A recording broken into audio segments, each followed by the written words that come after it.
Los venezolanos vinculados a Maduro podrían aprovechar la oferta de $10 millones si presentan información valiosa en los Estados Unidos.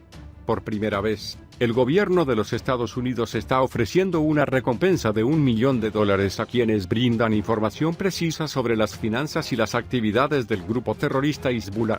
Una oferta tentadora para algunos venezolanos con información privilegiada. La cantidad ofrecida por el Departamento de Estado es de $10 millones para información para detener el financiamiento de Hezbollah en todo el mundo. El secretario de Estado de Estados Unidos, Mike Pompeo, dijo que Hezbollah tiene células activas en Venezuela y Sudamérica. Cuando funciona, Hezbollah deja un rastro de documentos. Lo que proponemos aquí por primera vez es una recompensa por la información sobre estos documentos, dijo Marshall Villinclea, subsecretario de Hacienda. Hezbollah gana casi $1.000 millones al año con el apoyo económico directo de Irán, el comercio internacional y la inversión, las redes de donantes, la corrupción y las actividades de lavado de dinero. Fondos para apoyar sus actividades maliciosas en todo el mundo, agregó Villinclea, y eso es según las investigaciones. El régimen de Nicolás Maduro en Venezuela está directamente relacionado con Irán, Hezbollah y su financiamiento. El 22 de abril, el ministro de Relaciones Exteriores de Colombia, Carlos Holmes, describió a Venezuela como una amenaza a la seguridad internacional en marzo. El ministro de Relaciones Exteriores de Brasil, Ernesto Araújo, también dijo que había un problema con la presencia de elementos terroristas en Venezuela. Todo indica que más de un ciudadano venezolano vinculado a Maduro podría aprovechar la oferta de $10 millones si le presenta a Estados Unidos información valiosa para acabar con el grupo terrorista. Nueva Esparta y Bolívar, los estados de Hezbollah en Venezuela. Fue en 2017 cuando el portal de noticias Noti Espartano reveló que la famosa isla de Margarita constituye un terreno muy fértil para la penetración islámica. Ha sido denunciado muchas veces, incluso con equipo fotográfico, su existencia en los campos de entrenamiento de la isla de Margarita, especialmente en Macanao, un área aislada de centros poblados, donde se proporcionaría entrenamiento militar a los estudiantes, los más notables que asisten a la conferencia islámica, centros de adoctrinamiento, explica el portal. Pero además de la isla de Margarita, en enero pasado se supo que el grupo terrorista Hezbollah operaría minas de oro en Venezuela, bajo la mirada complaciente de las autoridades. Américo de Gracia, miembro del Estado minero de Bolívar, denunció el hecho de que el grupo terrorista Hezbollah controla sus propias minas en Venezuela. Hezbollah de la zona para sus operaciones terroristas, para brindar un servicio al régimen de recuperación y para servir a las empresas transnacionales, dijo de Gracia. Para sus objetivos, es un juego en el que todos ganan económica y estratégicamente, porque la alianza es directamente con el gobierno, ganan desde el punto de vista del refugio, se les ofrece incienso, oro y mirra, por lo que la intención es fortalecer a Maduro y a ellos mismos, dijo. La información proporcionada por el diputado coincide con el testimonio de un teniente desertor de las Fuerzas Armadas de Venezuela, según un informe del periodista Maybord Petit. De acuerdo con el testimonio del teniente desertor Daniel Archer Chirinos, los grupos actúan en compromiso con miembros de las Fuerzas Armadas y guerrilleros colombianos. Archer dijo que habían creado compañías ficticias como el Minebou para negociar con células terroristas como Hezbollah. Dijo que venden coltan y todo tipo de minerales estratégicos. Más pruebas. Hezbollah, cuya traducción es el Partido de Dios, es una organización nacida en el Líbano en 1982 después de la ocupación israelí, con un brazo político y otro brazo, y que trabaja con el apoyo de Irán y el gobierno sirio de Bashar al-Assad, aliados actuales y amigos del régimen madurista. En el libro, Boomerang Chávez se revela, de acuerdo con el testimonio de Rafael Isea, viceministro de Finanzas y presidente del Banco de Desarrollo Económico y Social Bandas, presente en la reunión celebrada en Damasco en 2007 entre Maduro y luego el ministro de Relaciones Exteriores, y el líder de Hezbollah, Hassan Nasrallah, líder del grupo terrorista, quien firmó un pacto sobre el narcotráfico, el lavado de dinero, el suministro de armas y la emisión de pasaportes, así como el despliegue de células de esta organización radical chiita venezolana.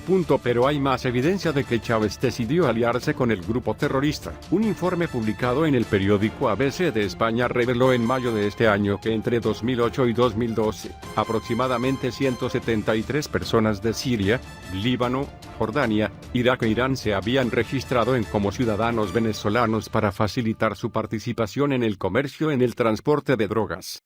En 2015, un funcionario del Cuerpo de Investigaciones Científicas, Penales y Criminales ICPC, identificado como Misael López Soto, fue uno de los asesores de la Embajada de Venezuela en Irak que confesó haber presenciado el hecho de que el gobierno venezolano había entregado documentos diplomáticos a los terroristas de Medio Oriente. Lejos de debilitar el gobierno de Nicolás Maduro, la Operación Guaidó fortaleció su posición dentro del heterogéneo bloque Chavan. Todas las contradicciones significativas dentro de este bloque se han pospuesto debido a la amenaza de intervención militar extranjera. El chavismo no tenía otra opción, se ha pospuesto a sí mismo conflictos que fomentan una verdadera regeneración, dada la urgente necesidad de estrechar las filas para apoyar el poder político. La política de asedio económico ya existente en Cuba e Irán está socavando seriamente el apoyo popular al gobierno de Maduro.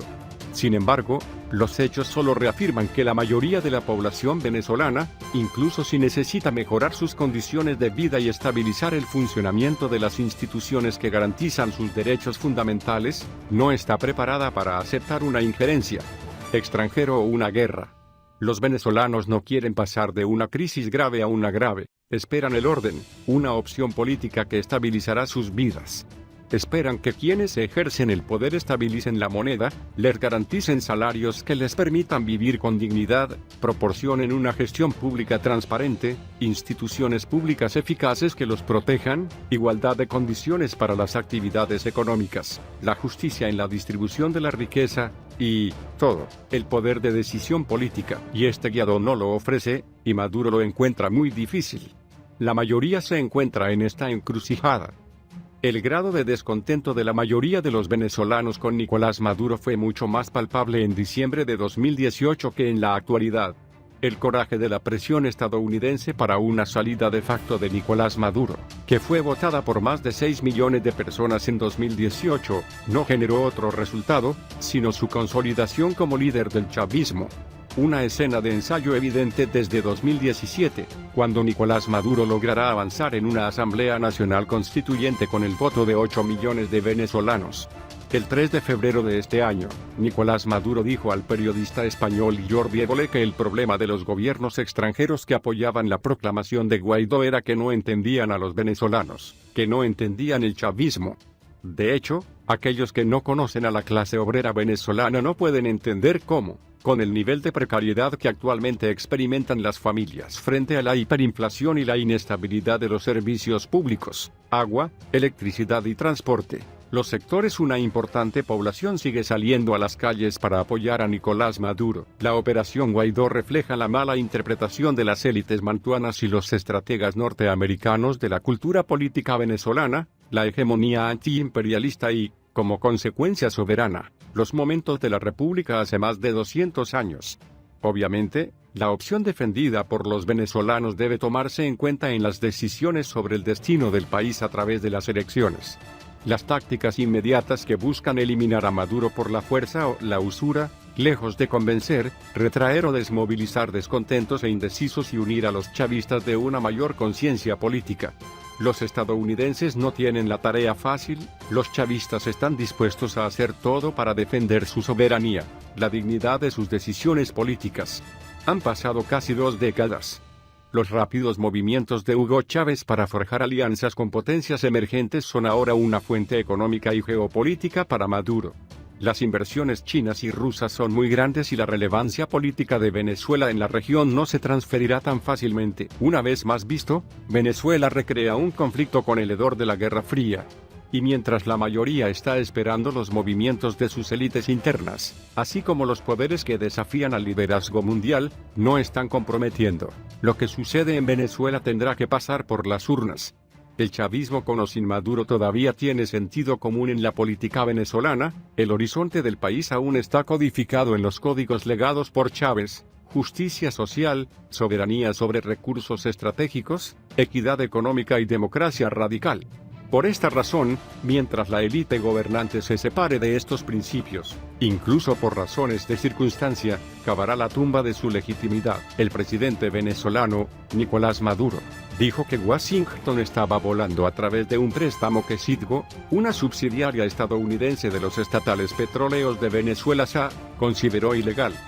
SA aprovechó esta oportunidad para denunciar el robo de Citgo a través de una deuda totalmente ilegal, que se demostrará cuando ganemos la demanda en los Estados Unidos y le daremos a la empresa Citgo la propiedad del Estado venezolano, como debería ser, se mostrará, dijo Maduro en la radio y la televisión. En un discurso pronunciado por el Palacio de Miraflores, sede del gobierno, junto con la vicepresidenta Delcy Rodríguez y la alcaldesa de Caracas, Erika Farías, Maduro acusó a la Asamblea Nacional Parlamento Unicameral, con una mayoría de oposición, ser el cómplice de esta presunta operación. El gobierno de los Estados Unidos se ha apropiado ilegalmente del Citgo y está endeudado con $1.3 mil millones, con la complicidad de la Asamblea Nacional Burguesa, dijo Maduro. El presidente reaccionó ante el anuncio de un grupo de venezolanos nombrados por el presidente del Parlamento, Juan Guaidó, el nuevo directorio de Citgo, del cual obtuvieron un préstamo de $1.200 millones en 5 años para cubrir los gastos operativos y refinanciar la deuda. El Departamento del Tesoro de Estados Unidos sancionó a PSA en enero, congelando $7 millones en activos y alegando que Citgo podría continuar operando, pero que sus ganancias se depositarían en una cuenta bloqueada para el gobierno venezolano. Washington adoptó las sanciones contra Caracas después de ignorar el nuevo término de Maduro para 2019-2025 y reconoció a Guaidó, luego de que el proclamado presidente a cargo del país. Desde entonces, ha habido muchas disputas sobre el control de esta subsidiaria, que se considera el activo más importante de PSA en el extranjero.